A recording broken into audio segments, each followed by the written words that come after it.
আসসালামু আলাইকুম রহমতুল্লাহ। আলহামদুলিল্লাহি ওয়াসসালাতু আলা আলিহি আম্মা বা'দ। আলহামদুলিল্লাহ, রাসূলের কথা শুনে প্রোগ্রামে আরও একটি ক্লাসে তোমাদেরকে স্বাগতম।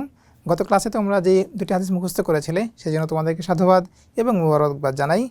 পাশাপাশি আজকেও তোমরা যে পরবর্তী ক্লাসে অংশগ্রহণ করেছো সেজন্য তোমাদেরকে কৃতজ্ঞতা জানাচ্ছি।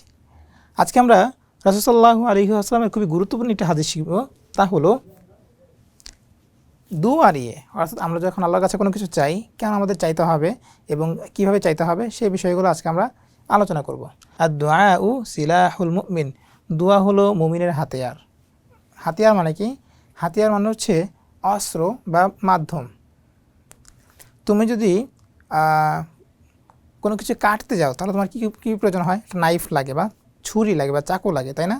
আবার যদি তোমার ওই পেন্সিলের যেই মাথাটা বেঁকে গেছে বা হচ্ছে ভোঁতা হয়ে গেছে, তুমি সেটা কী করো?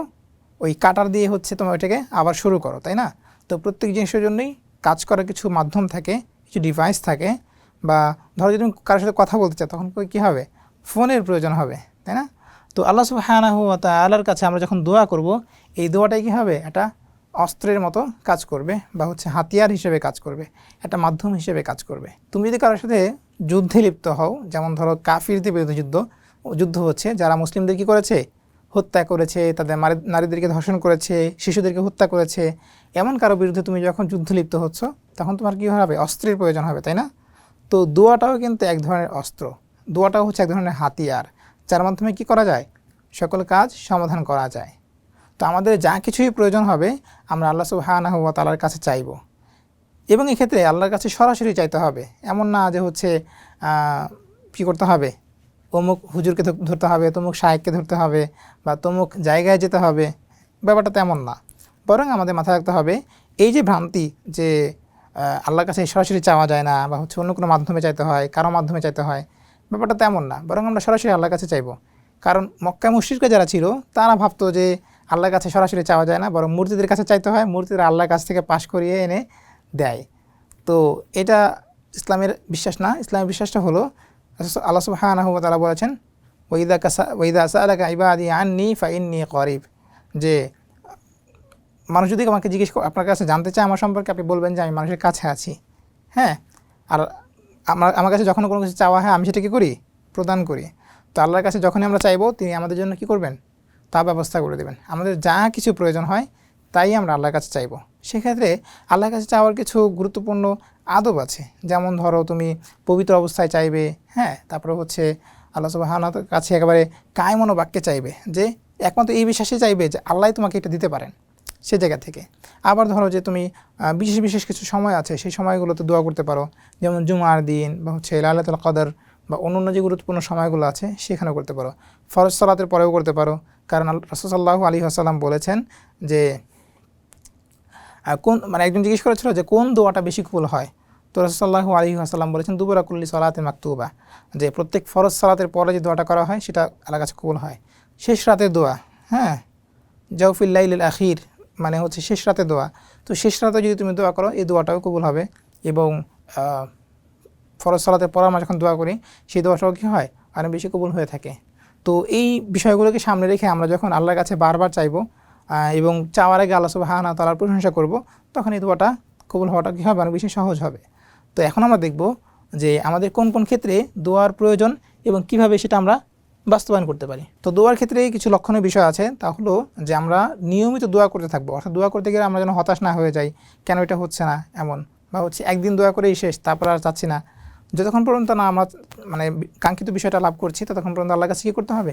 চাইতে হবে। তো এই জন্য বলা হয়েছে নিয়মিত দোয়া করা যেন আমাদের দৈনন্দিন জীবনের একটি অংশ হয়। অর্থাৎ প্রতিনিয়তই আমরা আল্লাহর কাছে চাইবো, আমাদের যখনই যা কিছু প্রয়োজন তাই আমরা আল্লাহর কাছে চাইব। 2 নম্বর বিষয় হলো আল্লাহর প্রতি বিশ্বাস। অর্থাৎ আমাদের এই বিশ্বাস থাকতে হবে যে আল্লাহই আমাকে দিতে পারেন, অন্য কেউ এটা কী করবে না? দিতে পারবে না। ফলে আল্লাহ সুবহানাহু ওয়া তাআলার প্রতি সেই বিশ্বাস নিয়ে তুমি যখন চাইবে অবশ্যই সেটা অর্জন করতে পারবে। এটা হলো অন্তরের পরিশুদ্ধতা। অর্থাৎ আমরা যখন আল্লাহর কাছে চাই এবং না পেয়ে যখন হতাশ হয়ে যাই তখন আমরা কি বলি? যে ধর আর কত চাইবো, বা হচ্ছে আল্লাহকে আমার দোয়া শোনে না, বা হচ্ছে আল্লাহ তো আমাকে পছন্দ করেন না, আল্লাহ আমাকে কী করেন? ছেড়ে দিয়েছেন, আল্লাহর সাথে আমার কোনো সম্পর্ক নেই, এমন মনে হতে পারে। কিন্তু আমাদের মনে রাখতে হবে যে আমাদের অন্তরকে পরিশুদ্ধ করতে হবে। আল্লাহ সুবহানাহু ওয়া তাআলা দিবেন, এবং যখন সময় হবে তখন তিনি আমাদেরকে দিবেন।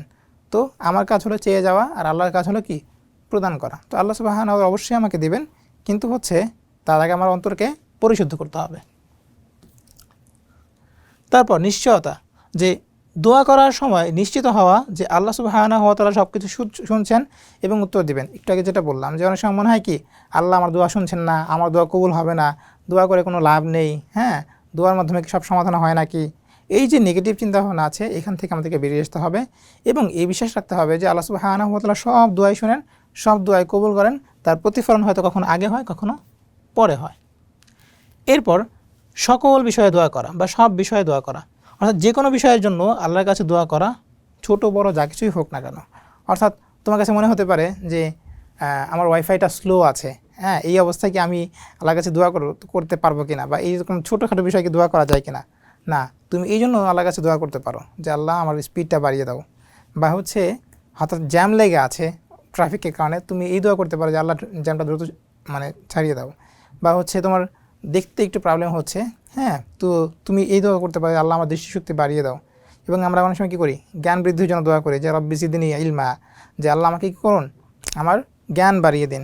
তো মানুষের যত প্রবলেম আছে সকল সমস্যার ব্যাপারে কী করতে হবে, দোয়া করতে হবে।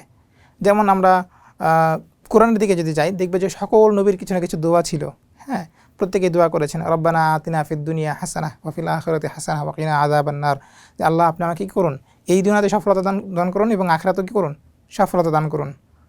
তারপর যখন জাকারিয়া আলাইহিস ইসলামের সন্তান হচ্ছিল না, তখনও তিনি দোয়া করেছেন। তিনি কী দোয়া করেছেন, যে দোয়া করেছেন যে রব্বি হাবলি মিনাস সলিহিন, যে আল্লাহ আপনি আমাকে কী করেন, একটা সন্তান দান করেন। হ্যাঁ, তো একইভাবে প্রত্যেক নবী তাদের জীবনে যখনই কোনো প্রয়োজন বোধ করেছেন তখন তিনি কী করেছেন, দোয়া করেছেন।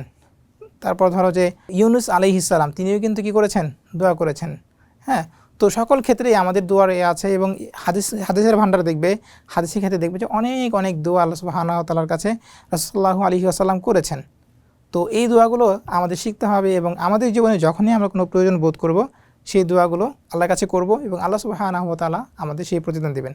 এবং আমাদের সন্তান হিসেবে আমার মা বাবার প্রতি কিছু দায়িত্ব আছে। যেমন মা বাবার জন্য আমরা এই দোয়া করতে পারি রব্বির হামহুমা কামা রব্বায়ানি সগীরা, যে আল্লাহ আমার মা বাবা আমাকে ছোটোবেলা যেভাবে লালন পালন করেছেন, যত্ন নিয়েছেন, ভালোবাসা দিয়েছেন, আপনি তাদেরকে কী করুন, সেভাবেই প্রতিপালিত করুন এবং তাদের প্রতি আপনি রহমত দান করুন।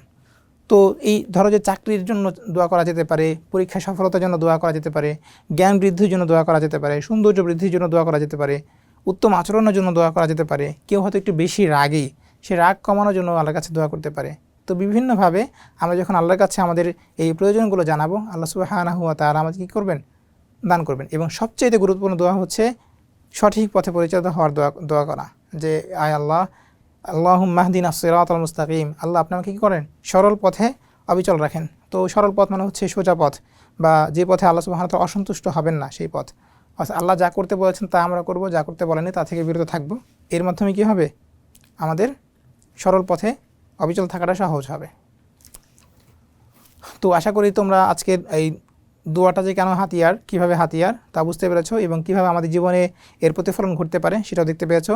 এখন আমরা হাদিসটা মুখস্থ করব।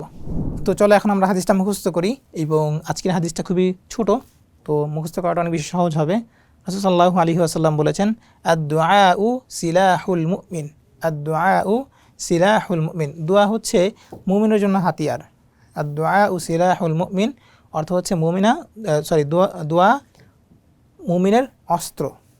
বোঝা গেল, দোয়া হচ্ছে মুমিনের কি অস্ত্র। অস্ত্রের মাধ্যমে যেমন বিভিন্ন কাজ করা যায়, বিভিন্ন মাধ্যমে সে অবলম্বন করা যায়, একেবারে দোয়ার মাধ্যমে তুমি তোমার সকল সমস্যার সমাধান করতে পারবে। এই কথাটাই বলা হয়েছে আজকের হাদিসে। তো আশা করি তোমরা এটা মুখস্থ করে নিয়েছো যে আদ-দুআউ সিলাহুল মুমিন, দোয়া হলো মুমিনের অস্ত্র। ওকে, তো আশা করি এই হাদিসটা মুখস্থ করে নেবে। এবং আমাদের প্রথম হাদিসটা শেষ হলো, এখন আমরা চলে যাব দ্বিতীয় হাদিসে। তো আমাদের প্রথম হাদিস শেষ হয়েছে, এখন আমরা শুরু করছি আজকের দ্বিতীয় হাদিস। দ্বিতীয় হাদিসে রাসূল সাল্লাল্লাহু আলাইহি ওয়াসাল্লাম বলেছেন আল মুসলিমু মান সালিমাল মুসলিমুনা মিন লিসানিহি ওয়া ইয়াদিহি, মুসলিম হলো সে যার জিহ্বা ও হাত থেকে মুসলমানরা নিরাপদ। অর্থাৎ আমরা যদি নিজেদেরকে মুসলিম দাবি করি তাহলে আমাদেরকে এটা নিশ্চিত করতে হবে যে আমাদের হাত এবং মুখের মাধ্যমে কেউ যেন কষ্ট না পায়, কেউ যেন ক্ষতির শিকার না হয়, কারো যেন কোনো ক্ষতি না হয়। তো এই বিষয়টা যদি আমরা নিশ্চিত করতে পারি আমরা প্রকৃত মুমিন হতে পারবো। তো হাদিসে দুইটা বিষয়ে কথা বলা হয়েছে, একটা হলো কি হাত আর একটা হলো মুখ। হাত এবং মুখ, সাধারণত আমরা যত অপরাধ করি তার সাথে কী হয়, হাত এবং মুখ জড়িয়ে থাকে। শরীরের অঙ্গ প্রত্যঙ্গের সবচেয়ে বেশি যুক্ত থাকে হচ্ছে কি হাত এবং মুখ। মুখের মাধ্যমে কী কী প্রবলেম হয়, মুখের মাধ্যমে আমরা মিথ্যে কথা বলি, মুখের মাধ্যমে আমরা কাউকে গালাগালি করি, মুখের মাধ্যমে আমরা কাউকে কটু কথা বলি, কাউকে অপমান করি, কারো সম্পর্কে মিথ্যা রটাই, তারপর কি করি, কাউকে ছোট করে কথা বলি, কাউকে হচ্ছে অতিরিক্ত প্রশংসা করে বিপদে ফেলে দেই। হ্যাঁ, কারো সম্পর্কে অন্যের কাছে মিথ্যা বলে তাকে আমরা বিপদে ফেলে দেই। তো বিভিন্ন ধরনের অপরাধ হয়ে থাকে মুখের মাধ্যমে। আবার মুখের মাধ্যমে আরেকটা বিষয় হয়, তা হলো কি মিথ্যা, যেটা প্রতিনিয়তই ঘটে থাকে। তো মিথ্যাটা হচ্ছে কি খুবই খারাপ একটা কাজ, এবং মুখের মাধ্যমে অনেক সময় কুফর এবং শিরকমূলক যে বাক্যগুলো আছে সেগুলো উচ্চারণ করা হয়। এগুলোর মাধ্যমে কী হয়, মানুষ ঈমান থেকে দূরে সরে যায়। তো এটা যদিও মানুষের এটার মাধ্যমে ইফেক্ট কখনো কখনো হয়, কখনো কখনো হয় না, কিন্তু সামগ্রিকভাবে মুখের কথার মাধ্যমে অনেকে কী করা যায়, কষ্ট দেওয়া যায়, অনেকে বিপদে ফেলা যায়, অনেকেই আমাদের মাধ্যমে ক্ষতিগ্রস্ত হতে পারে। রাসূল এই জন্য বলেছেন কি মুখকে নিয়ন্ত্রণ করতে হবে বা জিহ্বাকে নিয়ন্ত্রণ করতে হবে। আরেকটা হলো হাত। তুমি দেখবে যে আমরা যা কিছুই করতে চাই হাতের ব্যবহারটা খুব গুরুত্বপূর্ণ। যেমন ধরো কাউকে আঘাত করছো অন্যায়ভাবে, কাউকে খুন করছো, কাউকে হচ্ছে কি করলে, কারো সম্পদ আত্মসাৎ করলে, কারো সম্পদ চুরি করলে, বা হচ্ছে কাউকে কোনো বিপদে ফেলে দিলে। হ্যাঁ, তো এই সব কিছু ঘটে থাকে কি হাতের মাধ্যমে। তো হাতের মাধ্যমে আমরা কী করি, চুরি করি, হাতের মাধ্যমে জুলুম করি, হাতের মাধ্যমে কারো কোনো কিছু ছিনিয়ে নেই, হাতের মাধ্যমে কাউকে আঘাত করি, কাউকে হত্যা করি। তো এই সব বেশিরভাগ কাজই কী হচ্ছে, হাত এবং মুখের মাধ্যমে হচ্ছে। তাই রাসূল সাল্লাল্লাহু আলাইহি ওয়াসাল্লাম বলেছেন, হাত এবং মুখ থেকে যদি মুসলমানের নিরাপদ থাকে তাহলে তুমি কি প্রকৃত মুমিন। এখন আমাদেরকে নিশ্চিত করতে হবে যে শুধুমাত্র হাত এবং মুখ না, অন্য কোনো মাধ্যমেও যদি কারোর প্রতি জুলুম হয়ে যায় তাহলে কী হবে, তুমি কিন্তু প্রকৃত মুমিন হতে পারবে না। অর্থাৎ হাত এবং মুখকে এখানে উল্লেখ করা হয়েছে গুরুত্বপূর্ণ হিসেবে, কিন্তু অন্য কোনো মাধ্যমে কি হতে পারে, মানুষের প্রতি জালিম হওয়া যেতে পারে, বা হচ্ছে মানুষের জুলুম করা যেতে পারে, মানুষের প্রতি জুলুম করা যেতে পারে, বা মানুষের ক্ষতি করা যেতে পারে। যেমন তোমাকে বলেছিলাম যে চোখের মাধ্যমে কি করা যায়, মানুষের ক্ষতি করা যায়। ক্ষতি করা যায় বলতে হচ্ছে যে তোমার অঙ্গভঙ্গি দেখেই একটা মানুষ বিব্রত বোধ করছে, হ্যাঁ, তোমার সাথে কথা বলতে ভয় পাচ্ছে, তো চোখের এই ইশারার মাধ্যমে কী করা যায়, মানুষের ক্ষতি করা যায়।